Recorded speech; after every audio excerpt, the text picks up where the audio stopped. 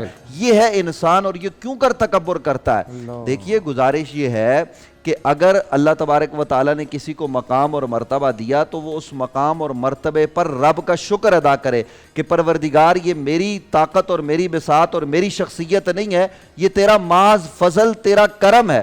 وہ دیکھیے ایک روایت ہمیں ملتی ہے، اگرچہ اس کی سند پر بہت کلام ہو سکتا ہے، لیکن میں لوگوں کی تربیت کے لیے عرض کر رہا ہوں کہ موسیٰ علیہ السلام جا رہے تھے رب سے ہم کلام ہونے کے لیے، تو راہ چلتے ایک آدمی نے بڑے نمازی متقی نے پوچھا، جو اس نے ساری زندگی کوئی گناہ نہیں کیا تھا، کہ پروردگار نے سے پوچھنا میرے لیے کتنی جنت ہے، کتنا میرا بڑا مقام ہے۔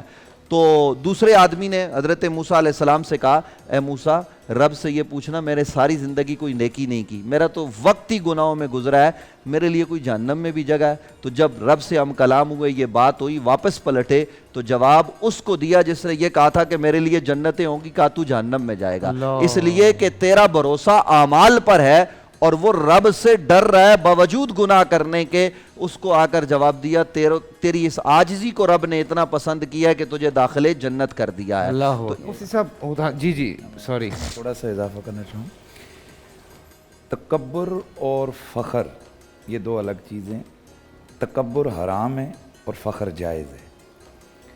آپ کے اندر کوئی کمال طبعی فطری کسی بھی حوالے سے، اس کا تعلق مال سے، دولت سے، حسن و جمال سے، علم سے، اگر من جانب اللہ آپ کو ملا ہوا ہے اور آپ اس پر خوش ہوتے ہیں اور کہ سمجھتے ہیں کہ یہ میرے اندر کمال ہے اور اس کا اظہار بھی کرتے ہیں تو یہ فخر ہے۔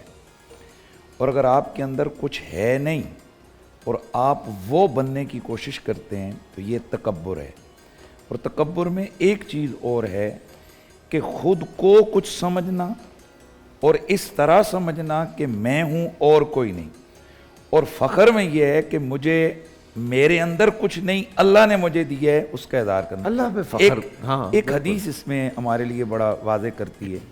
نبی پاک صلی اللہ علیہ وسلم کی بارگاہ میں ایک صحابی ہے، اللہ کے رسول نے فرمایا جس شخص کے دل میں رتی برابر بھی تکبر ہوگا، گمانڈ ہوگا، اللہ تعالیٰ اس کو جنت میں داخل نہیں کرے۔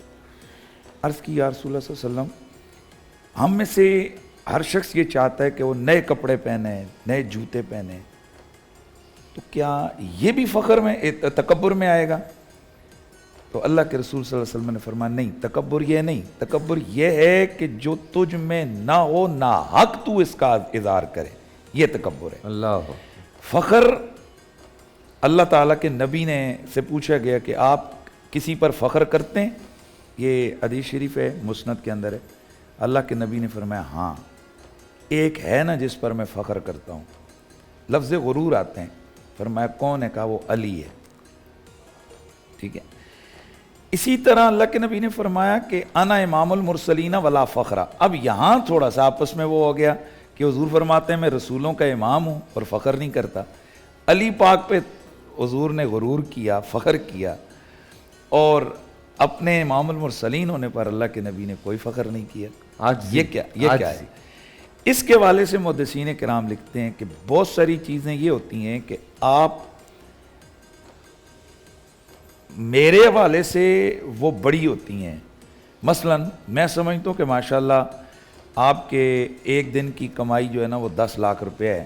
اللہ آپ کی زبان مبارک کرے۔ اللہ کرے گا جی، اس میں کوئی نہیں، میں مثلاً نہیں مثلاً کوئی وقت قبولیت کا بھی ہوتا ہے۔ جی اللہ کرے، اللہ کرے سحری کا وقت ہے قبول ہو جائے۔ اچھا بٹ ٹیکس والے نہ سن رہے ہوں۔ اچھا تو 10 لاکھ روپے آئے، اگر آپ یہ سمجھتے ہیں میں یہ سمجھتا ہوں تو میرے حوالے سے یہ بڑی بات ہے۔ لیکن آپ کہتے ہیں یار یہ 10 لاکھ روپے تو میرے گھنٹے کی کمائی ہے، اور مفتی صاحب کہہ رہے ہیں میرے دن کی کمائی ہے، تو آپ اس پر کہیں گے یار میں 10 لاکھ کما رہا ہوں، میں اس پہ فخر نہیں کرتا۔ اب علماء فرماتے ہیں کہ امام المرسلین ہونا یہ بہت بڑی شان ہے رسول اللہ کی، کہ نبیوں نے ان کے پیچھے نماز پڑھی، لیکن یہ فخر انبیاء کا ہے، مصطفیٰ کا نہیں۔ اللہ اکبر، یہ تو اسی نبیوں بات کو فخر کریں کہ ان کو رسول اللہ جیسا امام ملا۔ سبحان اللہ۔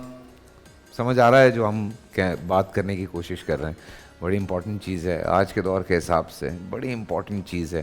ہر شخص اپنے آپ کو سمجھتا ہے کہ وہ برتر ہے, اور بڑی تکلیف ہوتی ہے یہ چیز دیکھ کے. ایک بڑا زبردست ہم نے سلسلہ لے کے چل رہے ہیں کافی دیر سے. مفتی محمد یوسف قصوری صاحب سے میں یہ روزے کے جو فوائد ہیں, جو پریکٹس ہے, یہ کیسے ہم اس پریکٹس پہ اتنے زیادہ اس کو ذہنی طور پہ اس پریکٹس کو لے کے چلیں کہ اس کے روحانی کمالات ہم تک پہنچنے شروع ہو جائیں, کہ آپ پورا سال پھر یہ جو روزہ ہے, جو روزے کے فوائد ہیں, اس کو پورا سال آپ لے کے چلیں. یہ کیسے ممکن ہے قصوری صاحب؟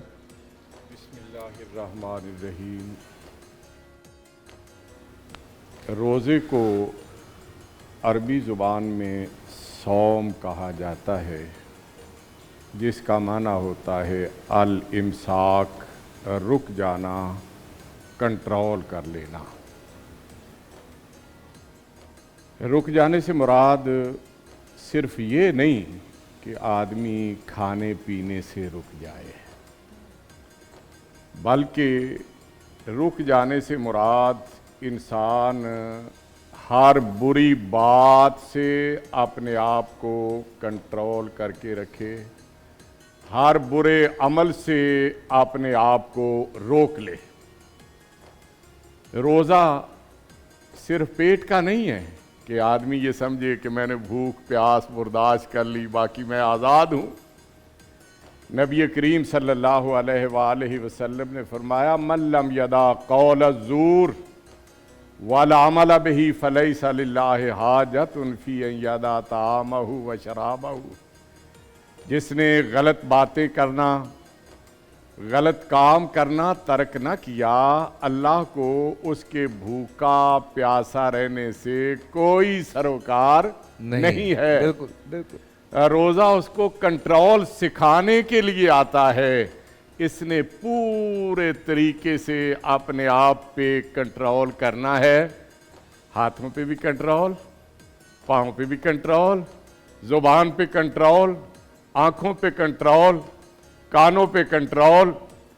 ہاتھوں پہ کنٹرول یہ ہے کہ ظلم اور زیادتی کی طرف یہ کبھی نہ بڑھے. واہ.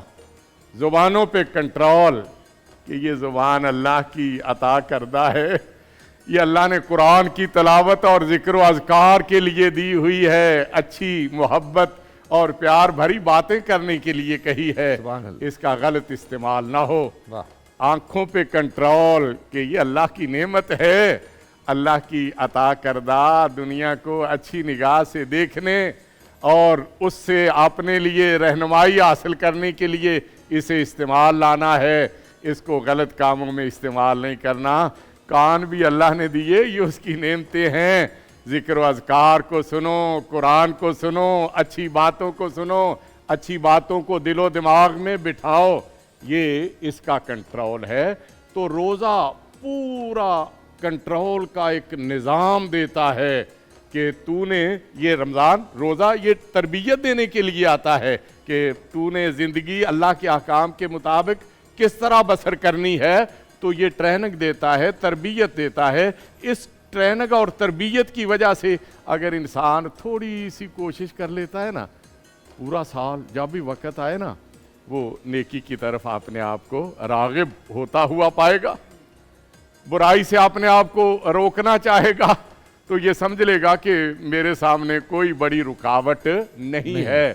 تو یہ کنٹرول ہی ہے جو انسان کو انسانیت سکھاتا ہے, جو مسلمان کو مسلمانی کے آداب سکھاتا ہے کہ تو مسلمان ہے, تو نے اللہ اور اس کے رسول صلی اللہ علیہ وسلم کے احکام کے مطابق عمل کرنا ہے. تو کچھ بھی نہیں تھا, اللہ نے تجھے بہت کچھ بنا دیا. حَلَ تَعَالَى الْإِنسَانِ حِينٌ مِّنَ الدَّهْرِ لَمْ يَكُنْ شَيْئًا مَذْكُورًا. ابھی مفتی صاحب بات کر رہے تھے کہ مرد اور عورت کے ایک ملے ہوئے پانی سے کچھ بھی نہیں تھا, دنیا میں آیا تو بہت کچھ بن گیا. اور جب ماں کے پیٹ میں گیا نا, ایسی جگہ جہاں کسی کی کوئی آمدرفت نہیں تھی, وہاں اللہ نے مختلف مراحل سے گزار کے حسین ڈھانچہ بنایا, اور پھر دروازے کی جگہ منہ لگایا, کھڑکیوں کی جگہ اللہ تعالیٰ نے کان لگائے, اور اس میں سماعت کے آلے نصب کر دیے، روشن دانوں کی جگہ آنکھیں لگائیں، دیکھنے کے لیے دوربینیں فٹ کر دیں، کھوپڑی کی جگہ چھت بنا دی، اس کے نیچے عقل و خرد کے خزانے رکھ دیے۔ جب خاص جگہ پہ گیا کچھ بھی نہیں تھا، جب دنیا میں آیا تو بہت کچھ بن چکا تھا۔ فتبارک اللہ احسن الخالقین، اور جس نے بنایا ہے اس نے زندگی کے طور طریقے، ادب آداب، زندگی گزارنے کے رنگ اور ڈھنگ سکھانے کے لیے اپنے رسول کو مبعوث فرمایا ہے۔ رسول نے جو رہنما اصول بنا دیے ہیں، ان رہنما اصولوں کے مطابق چلنا ہے۔ اللہ فرماتے ہیں انما کان قول المؤمنین اذا دعوا الی اللہ ورسولہ لیحکم بینہم ان یقولوا سمعنا واطعنا۔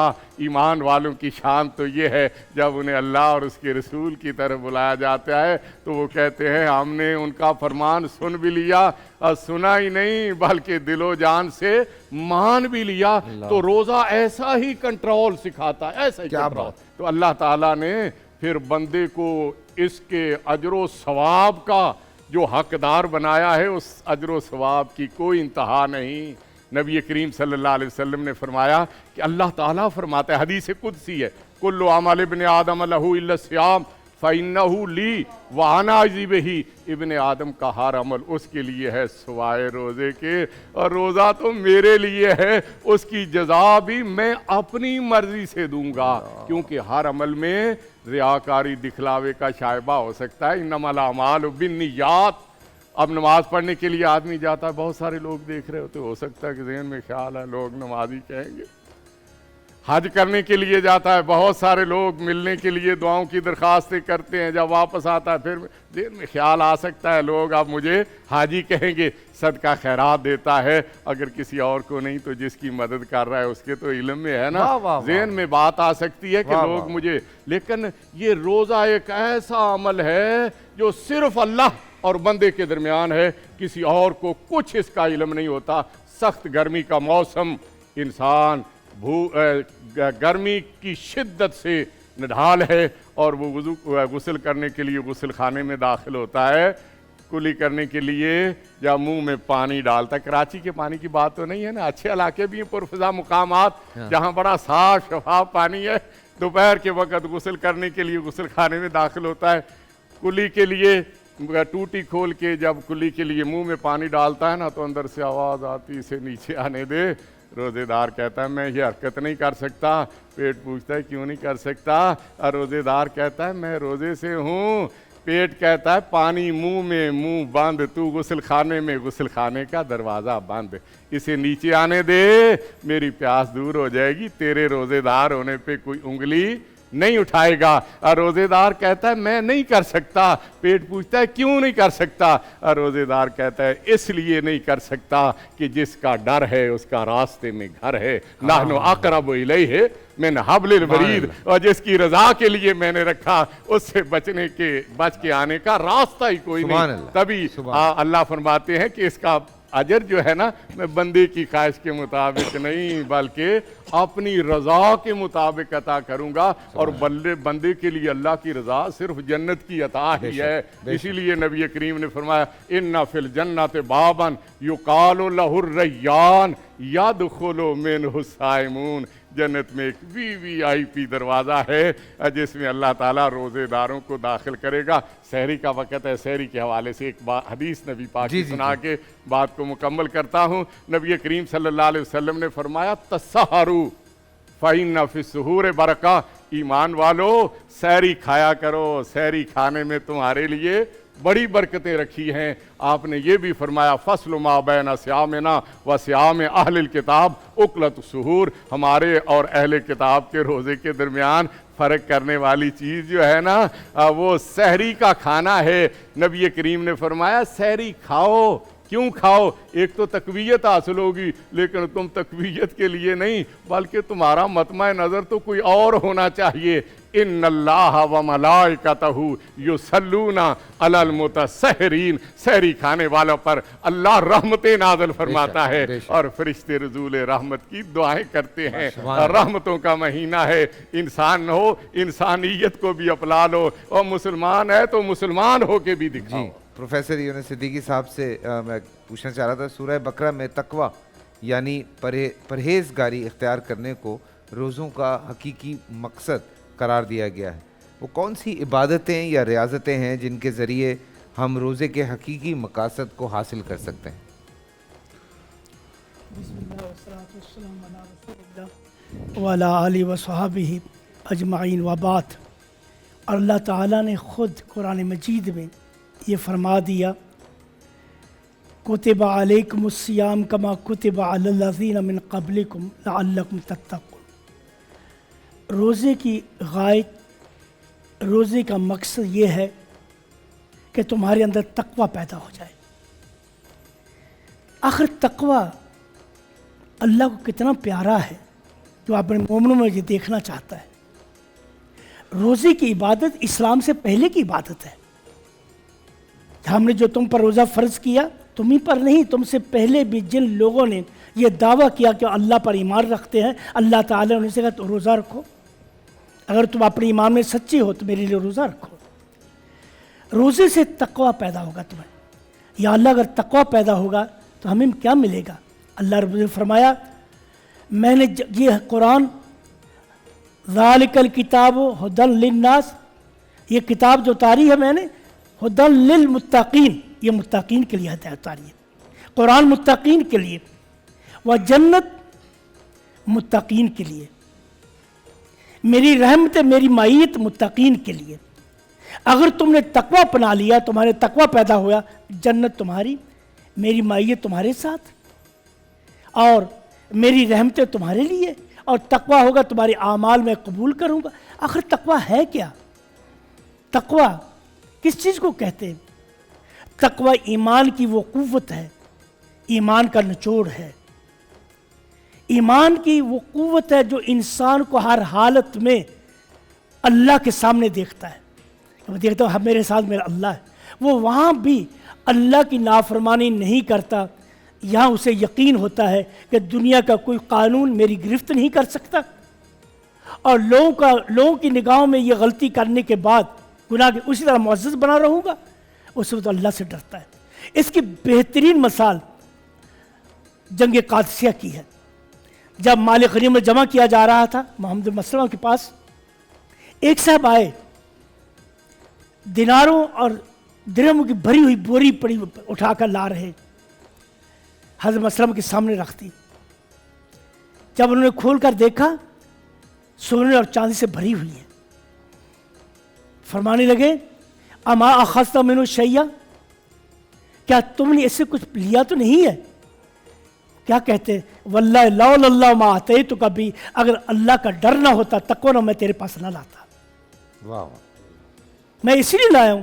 میں ایک ایک چیز، اسی لیے جب مال غنیمت ایران کا جمع ہوا مسجد نبوی میں، تو حضرت عمر رضی اللہ تعالیٰ تشریف لائے، آپ نے مال غنیمت کو دیکھا، ایک ایک چیز جو صحابہ کو ملی وہ مدینہ پہنچا دی۔ تو حضرت عمر رضی اللہ تعالیٰ فرمانے لگے واللہ ان الذین بلغوا ھذا الینا انہم لامناء، وہ لوگ جنہوں نے یہ مال غنیمت مدینہ پہنچایا واقعی دنیا کے یعنی ایماندار ترین شخص۔ یہ ایمانداری، تقوی، انسان ہر حالت میں اپنے اللہ سے ڈرتا رہے، دوسروں کے حقوق ادا کرے۔ جیسے ابھی آپ نے بتایا، یہ جو سوشل میڈیا میں جو بدتمیزی اٹھی ہوئی ہے، یہ کس چیز کا فقدان ہے؟ ہمارے اندر تقوی کا فقدان ہے۔ جب ہمارے اندر یہ ہو کہ اللہ مجھ سے پوچھے گا جو میں کر رہا ہوں، رسول اکرم صلی اللہ علیہ وسلم سے پوچھا گیا ای المسلمین افضل، بہترین مسلمان کون ہے؟ فرمایا رسول من سالم المسلمون من لسانہ و یدہ، بہترین مسلمان وہ ہے جس کی زبان سے اور کے ہاتھ سے دوسرے مسلمان محروم ہو جائے۔ بالکل۔ اسلام یہ کہتا ہے اے ایمان والو یا ایھا الذین آمنوا کونوا قوامین للہ شہداء بالقسط ولا یجرمنکم شنآن قوم علی الا تعدلوا اعدلوا هو اقرب للتقوی ان اللہ خبیر بما تعملون۔ کیا میرے اللہ نے فرمایا ایمان والو حق کی گواہ بن کر کھڑے ہو جاؤ، کسی شخص کی دشمنی تمہیں اس بات پر مجبور نہ کرے کہ تم عدل کی راہ چھوڑ دو۔ بالکل، دشمنی ہے وہ بھی عدل پر، دشمنی اس طرح کیجئے اس کی ذات کی تحقیر نہ ہو۔ یہ رسول اکرم صلی اللہ علیہ وسلم نے، ایک صحابی آئے، اس نے شراب پی اور ایک دوا پی پکڑ کے لائے، دوسرا پی پکڑ کے لائے. تو اسلام ابھی شراب نئی چھوٹی تھی، تو یہ جو چیز جس کی عادت پڑ جائے اسے چھوڑنا کتنا مشکل ہوتا ہے. تو ایک ابھی کہنے لگے یا کتنا بیسل انسان، کتنا گدھا ہے، کتنا ہے کہ یہ اتنے بار بار لایا جاتا ہے. رسول اللہ لا تسبو، اس کو گالی مت دو، گالی مت دو. اللہ یحب اللہ و رسول، بخاری کی روایت ہے. ممکن ہے اللہ رسول، یہ انسان غلطی ہو جانا انسان کی نیچر ہے، لیکن اس غلطی کو انسان پکڑ لے اور اس کی آڑ میں اس کی ذات کی تذلیل کرے، یہ انتہائی کبیرہ گناہ ہے. کسی کا برا لقب لگا کبیرہ گناہ ہے. یہ گناہ ایسا ہے جب تک اللہ سے توبہ نہیں کرے گا اللہ اسے معاف نہیں کرے گا. صدقے دل سے، صدقے دل سے، صدقے دل سے توبہ کرے. بالکل یہ نہیں کہ آپ توبہ کیے جا رہے ہیں اور کیے جا رہے ہیں اور کیے جا رہے ہیں، بار بار کیے جا رہے ہیں. بول انٹرٹینمنٹ کے شوز دیکھنے کے لیے ہمارے چینل کو سبسکرائب کریں اور بیل آئیکن پر کلک کرنا نہ بھولیں.